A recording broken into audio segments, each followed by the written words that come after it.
welcome to another tutorial, and in this tutorial I'm going to extend on what we built so far using PythonKit, which is a Python interoperability library for Swift. Okay, so in this tutorial we're going to try and import a pandas data frame using the pandas package. So if you don't know what pandas is already, it's a data science tool or library that is used to analyze tons of data, and it's only accessible through Python.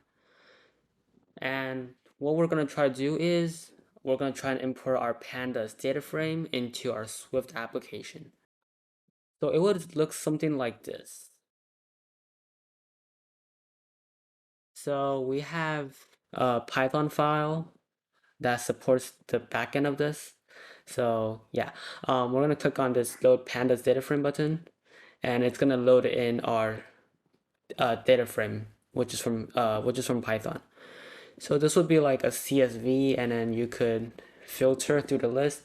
For example, this is a list of Pokemons. I can filter for a specific Pokemon. For example, like, I don't know, Pikachu.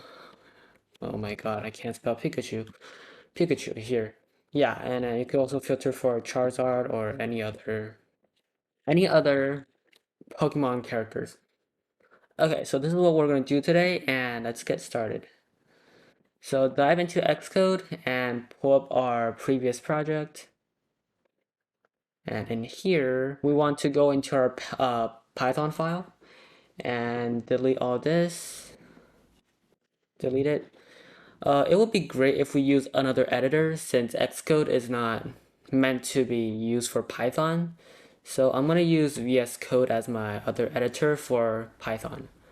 So I'm going to open up a new window and get to the path of my file here. Okay, so now that we're in our Python file, we can start writing some Python code and run it in this editor as well. Technically, these two are the same files, the one with the hello world before.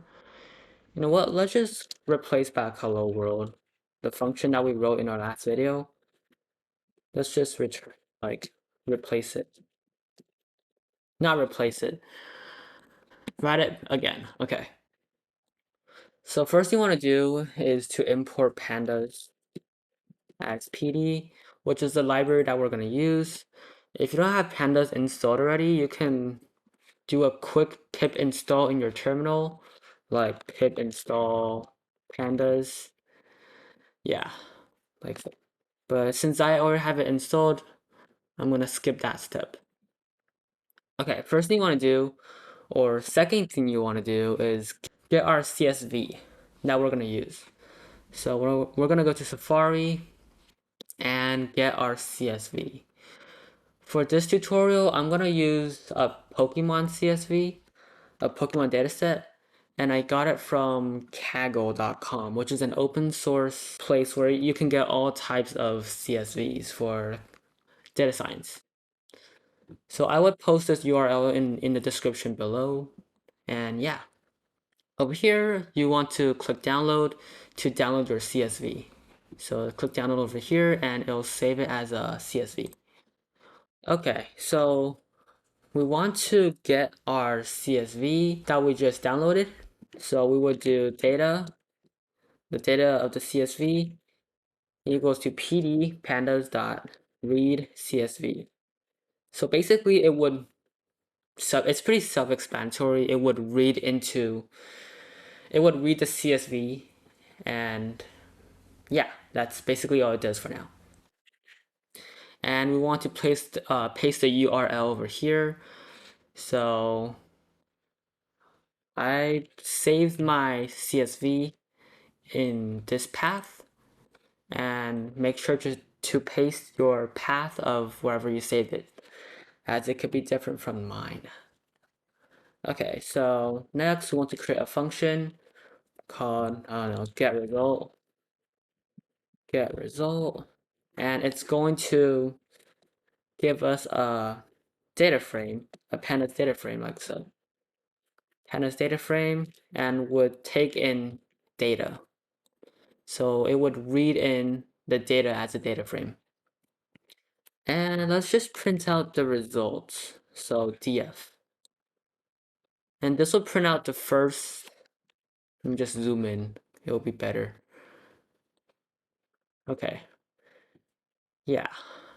So if we just print out the result, it would, oh wait, no, I forgot to run a function, my bad. Yeah, so if we just print it out, it would print out the first 5 results of the data frame and the last 5. If you want to print out the entire data frame or the entire CSV, you want to add a .toString method to your df or print text. Yeah, so as you can see here, if we expand this a little bit, we can see all 800 of the Pokemons. I mean, there's probably more Pokemons, but we're using the first 800 or so.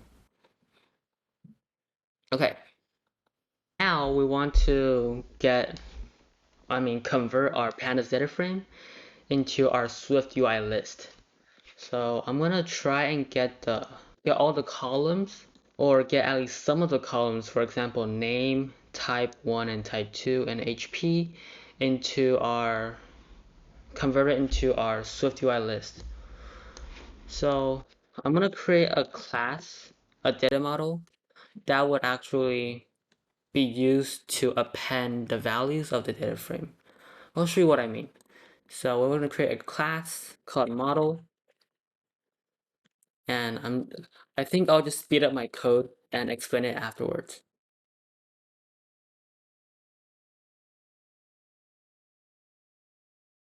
Okay, so basically what we're doing here is we're creating a data model, and this is an object, and we're taking in a name, a type 1 and type 2, and HP. And here we're gonna assign that to a private variable and save it there. You might ask, why do we want to do this? You'll find out later. I'm gonna leave it ambiguous as of now. First thing you wanna do is to iterate through the rows of our data frame. So iterating the rows just means that we're gonna go through each row and read the values of each row. So we're gonna delete the print statement and type in for index and row in df.iterRows. This basically means that we're gonna access each index and get the rows of the data frame.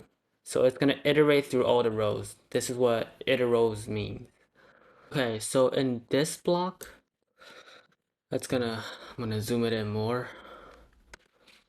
In this block, we want to append, we want to append the row information, for example, the name of the row, which is the Pokemon, their HP, into our model.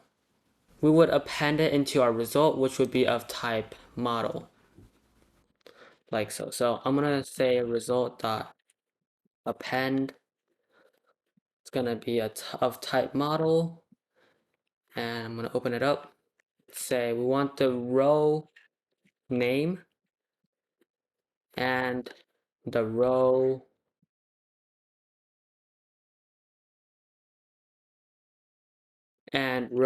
lastly row HP, right? So name, type 1, type 2, and HP. These are the same things. Oops, forgot the commas. Okay, so one thing to note here is that I think you should put this class declaration before the function. That way it could actually reference to model. Okay, so if we want to print the result and see what we have, we can do for I in result, and we can print out I dot name and I dot HP if you want. And if we print it out, it would only show the name of the Pokemon and the HP. One last thing before we go back to our Swift file, we want to make sure that we return the results, which is the whole name, type 1, type 2, and HP. So to do that, I would first comment out this, and let's just return it by saying return results. And that's it. And now we're going to move back into our Swift application and try to get this information into our Swift UI list. Okay, so now let's jump back into our Xcode. And over here, this might look familiar as we wrote this in our previous episode or in our previous video. This is what we wrote. So in this tutorial, we want to take out, or instead of file.hello world, we want to get our result. And in Swift, we also want to create a data model like so. So struct model will be hashable, and a name would be a string. I'm gonna force unwrap for these because I know it won't throw an error. Because even if the data frame has nil values, it'll still say nil, like as a string, so it won't be empty.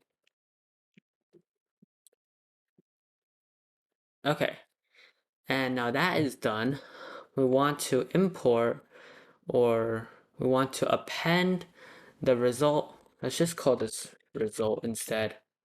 Make it more uniform.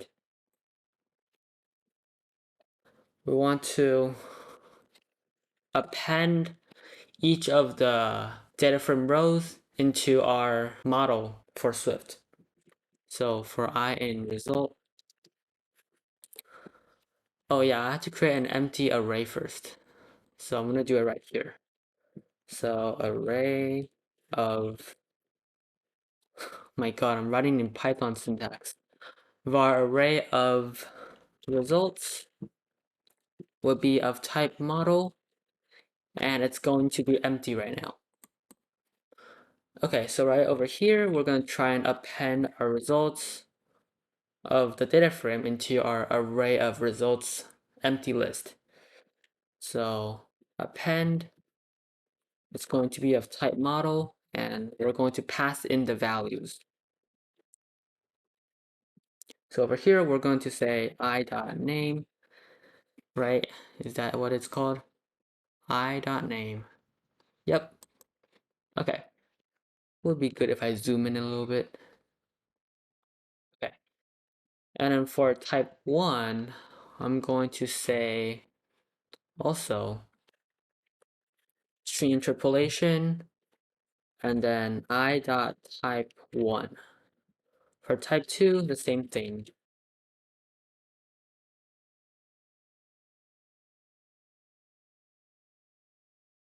Okay, so now that we have everything filled in, we'll have to, for HP, make sure we have to cast it as a integer. Okay, so now that we have appended all our results to array of results, we're good to go. Okay, so now that I have this done, appending all the results into our array or list called array of results. What you want to do is just return back array of results, like so. And make sure instead of Python object, it's going to be of type model, and it's going to be a list of models, as we'll be returning back a list. So now that we're back in our content view, we want to create a new struct. And we're going to call this cell view. Var body is some view. So basically what cell view is going to be is basically for each row, it's going to be an individual cell. And inside that cell, it would have the information of the name of the Pokemon, the type 1 of the Pokemon, and so on. So to achieve this, we want to first give an add state of row of type model. That way, we can create a H stack, a horizontal stack, and within that H stack, we can then access our row dot name, which is the name of the Pokemon. And then we can just put a spacer because it looks better that way when it comes out. All right, spacer, and we want to get type 1, right? So row dot type 1 and text row dot type 2. And then lastly, we want to get the value of our HP. So row dot HP, like so. And make sure to string interpolate because row dot HP is an integer, right? It's an integer. So just make sure you string interpolate that. Once you have that done, we have to create another struct called load pandas into list. And it's gonna be another SwiftUI view. And var body some view. So we're gonna create a list, and then let's just within each element of the list, we're gonna have an H stack, and just gonna have some text, for the columns. So I'm gonna speed it up real quick. Okay, so now this basically is just an H stack with text, Pokemon type 1 and type 2 and HP. This is to use as the column titles, so we know which column is showing which result. Okay, now that we have that out of the way, we want to create two new bindings. So at binding, I'm assuming you have some background knowledge of SwiftUI, so I'm not gonna go over what bindings are. Filter result is gonna be a type string. And then in our content view, we want to give, you know what, let's just remove everything in our body. Okay, here we're gonna want to create an add state, initialize pandas. Oops, made an error here.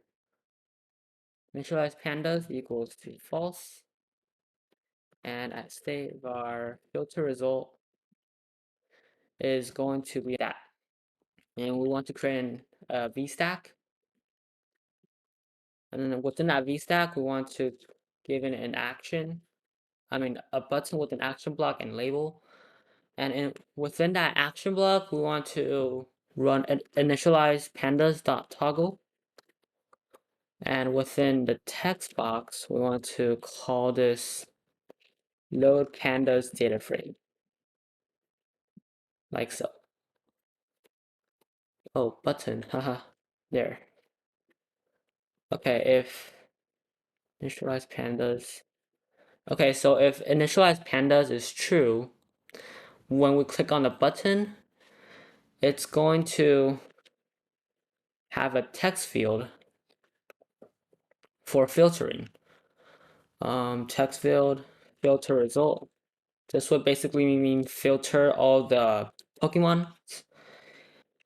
And yeah, filter result. So this is our text field, this is our placeholder, and this is our binding. And just for UI touch up, I'm gonna give a text field style of rounded border text field style. And add some padding, because why not? And under that, we want to type in load pandas into list, like so. And then add the binding of initialize pandas and filter result. Filter result. And then like last time, we want to give it a frame of max width of infinity and max height of infinity as well. Oops, what am I doing? Infinity, there. Okay, so now to actually show our result, we want to go back into our load pandas into list. And under list, after HStack, we want to type in for each run Python code, no, run Python script, id self, and then row in. So basically what this means is that since run Python script returns back an array of models, objects of models, we're going to use that and to show it in our cell view. So cell view row is of type, no, not of type. We're going to pass in row for cell view, and that should work, right? For each of the results of model, we're going to add a new cell view for each of them. All right, let's see if it works. Okay, so we're gonna load pandas data frame. It looks like we got an error here. Let's see what it says. Cannot access Python object member type 1. Oh, all right, let's go back to our run Python script. Must have made an error here. Yep, okay. So I have to add an underscore for these of them as they are private members of model. And that's just the Python convention of stating like private vars. Alright, so now that it's fixed, we can just run it again and see what happens. Load data frame. Let it load for a while. And as you can see here, we get all 800 Pokemons in our Swift application. And before we finish with this tutorial, if you want to filter the results, you can simply add in our content view,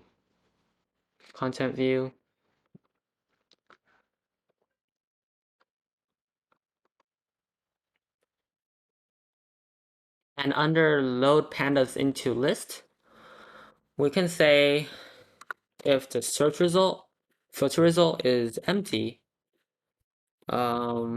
if it's empty, we can just do that, our usual things.